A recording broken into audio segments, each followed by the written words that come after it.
بسم اللہ الرحمن الرحیم۔ آج ہم سورہ البقرہ کی آیت نمبر 181 سے 200 تک اردو ترجمہ پڑھیں گے۔ پھر جو سن چکا اس کے بعد اسے کچھ کا کچھ کر دے تو اس کا گناہ انہی لوگوں کی گردن پر ہے جو اسے بدل ڈالے، بے شک خدا سب کچھ سنتا اور جانتا ہے۔ ہاں البتہ جو شخص وصیت کرنے والے سے بے جا طرفداری یا بے انصافی کا خوف رکھتا ہو اور ان وارثوں میں صلح کرا دے تو اس پر بدلنے کا کچھ گناہ نہیں ہے، بے شک خدا بڑا بخشنے والا مہربان ہے۔ اے ایماندارو، روزہ رکھنا جس طرح تم سے پہلے کے لوگوں پر فرض تھا اسی طرح تم پر بھی فرض کیا گیا ہے، تاکہ تم اس کی وجہ سے بہت سے گناہوں سے بچو، وہ بھی ہمیشہ نہیں بلکہ گنتی کے چند روز۔ اس پر بھی روزہ کے دنوں میں جو شخص تم میں سے بیمار ہو یا سفر میں ہو تو دونوں سے جتنے قضا ہوئے گن کے رکھ لیں، اور ان لوگوں پر جو بے مشقت روزہ رکھ سکتے ہوں اور نہ رکھیں تو ہر روزہ کے بدلے میں ایک مسکین کو کھانا کھلانا واجب ہے، اور جو شخص اپنی خوشی سے بلائی کرے تو اس کے لیے زیادہ بہتر ہے اگر تم سمجھدار ہو۔ سمجھ لو کہ فدیہ سے روزہ رکھنا تمہارے حق میں بہرحال اچھا ہے۔ روزوں کا مہینہ رمضان ہے جس میں قرآن نازل کیا گیا، جو لوگوں کا رہنما ہے، اور اس میں رہنمائی اور حق و باطل کی تمیز کی روشن نشانیاں ہیں۔ مسلمانوں، تم میں سے جو شخص اس مہینے میں اپنی جگہ پر ہو تو اس کو چاہیے کہ روزہ رکھے، اور جو شخص بیمار ہو یا سفر میں ہو تو اور دنوں سے روزے کی گنتی پوری کرے۔ خدا تمہارے ساتھ آسانی کرنا چاہتا ہے اور تمہارے ساتھ سختی کرنا نہیں چاہتا، اور شمار کا حکم اس لیے فرمایا ہے تاکہ تم روزوں کی گنتی پوری کرو، اور تاکہ خدا نے جو تم کو راہ پر لگا دیا ہے اس نعمت پر اس کی بڑائی کرو، اور تاکہ تم شکر گزار بنو۔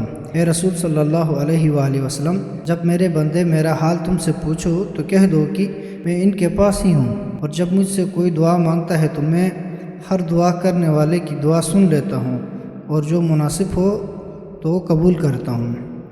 بس انہیں چاہیے کہ میرا ہی کہا مانیں اور مجھ پر ایمان لائیں تاکہ وہ سیدھے راہ پر آ جائیں۔ مسلمانوں، تمہارے واسطے روزوں کی راتیں اپنی بیویوں کے پاس جانا حلال کر دیا گیا۔ عورتیں گویا تمہاری چولی اور تم گویا ان کے دامن ہو۔ خدا نے دیکھا کہ تم گناہ کر کے اپنا نقصان کرتے تھے کہ آنکھ بچا کے اپنی بیوی کے پاس چلے جاتے تھے، تو اس نے تمہاری توبہ قبول کی اور تمہاری خطا سے درگزر۔ بس تم اب ان سے ہم بستری کرو، اور اولاد سے جو کچھ خدا نے تمہارے لیے تقدیر میں لکھ دیا ہے اسے مانگو اور کھاؤ اور پیو، یہاں تک کہ صبح کی سفید داری رات کی کالی داری سے آسمان پر مشرق کی طرف تمہیں صاف نظر آنے لگے، پھر رات تک روزہ پورا کرو۔ اور ہاں، جب تم مسجدوں میں اعتکاف کرنے بیٹھو تو ان سے رات کو بھی ہم بستری نہ کرو، یہ خدا کی معین کی ہوئی حدیں ہیں، تو تم ان کے پاس بھی نہ جانا۔ یوں کھلم کھلا خدا اپنے احکام لوگوں کے سامنے بیان کرتا ہے تاکہ جو لوگ نافرمانی سے بچیں۔ آپس میں ایک دوسرے کا مال ناحق نہ کھاؤ، اور نہ مال کو رشوت میں حکام کے یہاں جھونک دو، تاکہ لوگوں کے مال میں سے جو کچھ ہاتھ لگے ناحق خورد برد کر جاؤ، حالانکہ تم جانتے ہو۔ اے رسول صلی اللہ علیہ وآلہ وسلم، تم سے لوگ چاند کے بارے میں پوچھتے ہیں کہ کیوں گھٹتا بڑھتا ہے، تم کہہ دو کہ اس سے لوگوں کی دنیوی امور اور حج کے اوقات معلوم ہوتے ہیں، اور یہ کوئی بڑی بات نہیں ہے کہ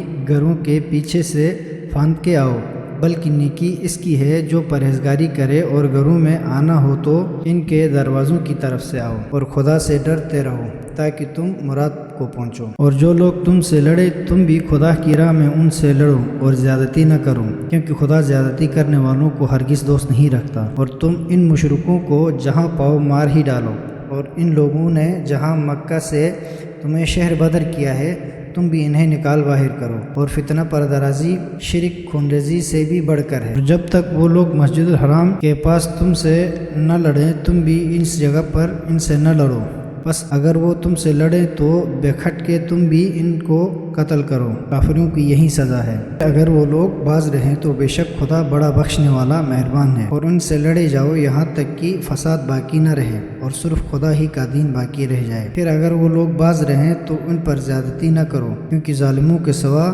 کسی پر زیادتی اچھی نہیں ہے۔ حرمت والا مہینہ حرمت والے مہینے کے برابر ہے، اور کچھ مہینے کی خصوصیت نہیں، سب حرمت والی چیزیں ایک دوسروں کے برابر ہیں۔ پس جو شخص تم پر زیادتی کرے تو جیسی زیادتی اس نے تم پر کی ہے ویسی ہی زیادتی تم بھی اس پر کرو، اور خدا سے ڈرتے رہو، اور خوب سمجھ لو کہ خدا پرہیزگاروں کا ساتھی ہے۔ اور خدا کی راہ میں خرچ کرو اور اپنے ہاتھ ہلاکت میں نہ ڈالو، اور نیکی کرو، بے شک خدا نیکی کرنے والوں کو دوست رکھتا ہے۔ اور صرف خدا ہی کے واسطے حج اور عمرہ کو پورا کرو۔ بس اگر تم بیماری کی وجہ سے مجبور ہو جاؤ تو پھر جیسی قربانی میسر آئے کر دو۔ جب تک قربانی اپنی جگہ پر نہ پہنچ جائے اپنے سر نہ منڈوانا۔ پھر جب تم میں سے کوئی بیمار ہو یا اس کے سر میں کوئی تکلیف ہو تو سر منڈوانے کا بدلہ روزے یا خیرات یا قربانی ہے۔ بس جب مطمئن ہو تو جو شخص حج تمتع کا عمرہ کرے تو اس کو جو قربانی میسر آئے کرنی ہوگی، اور جس سے قربانی ناممکن ہو تو 3 روزے زمانے حج میں رکھنے ہوں گے، اور 7 روزے جب تم واپس آؤ، یہ پوری دہائی ہے۔ یہ حکم اس شخص کے واسطے ہے جس کے لڑکے بالے مسجد حرام مکہ کے باشندے نہ ہوں، اور خدا سے ڈرو اور سمجھ لو کہ خدا بڑا سخت عذاب والا ہے۔ حج کے مہینے تو اب سب کو معلوم ہیں، شوال، ذی الحج۔ بس جو شخص ان مہینوں میں اپنے اوپر حج لازم کرے تو احرام سے آخر تک عورت کے پاس نہ جائے، نہ کوئی اور گناہ کرے اور نہ جھگڑے، اور نیکی کا کوئی سا کام بھی کرو تو خدا اس کو خوب جانتا ہے، اور راستہ کے لیے زاد راہ مہیا کر لو، اور سب سے بہتر زاد راہ پرہیزگاری ہے۔ اے عقل مندو، مجھ سے ڈرتے رہو، اور اس میں کوئی الزام نہیں ہے کہ حج کے ساتھ تم اپنے پروردگار کے فضل نفع تجارت کی خواہش کرو۔ پھر جب تم عرفات سے چل کھڑے ہو تو مشعر الحرام کے پاس خدا کا ذکر کرو اور اس کی یاد بھی کرو، اس طرح تمہیں بتایا گیا ہے، اگرچہ تم اس سے پہلے تو گمراہوں سے تھے۔ پھر جہاں سے لوگ چل کھڑے ہوئے وہیں سے تم بھی چل کھڑے ہوئے۔ خدا سے مغفرت کی دعا مانگو، بے شک خدا بڑا بخشنے والا مہربان ہے۔ پھر جب تم ارکان حج بجا لا چکو تم اس طرح خدا کا ذکر کرو جس طرح تم اپنے باپ داداؤں کا ذکر کرتے ہو، بلکہ اس سے بڑھ کر۔ پھر بعض لوگ ایسے ہیں جو کہتے ہیں کہ اے ہمارے پروردگار، ہم کو جو دینا ہے دنیا ہی میں دے دے، حالانکہ پھر آخرت میں ان کا کچھ حصہ نہیں۔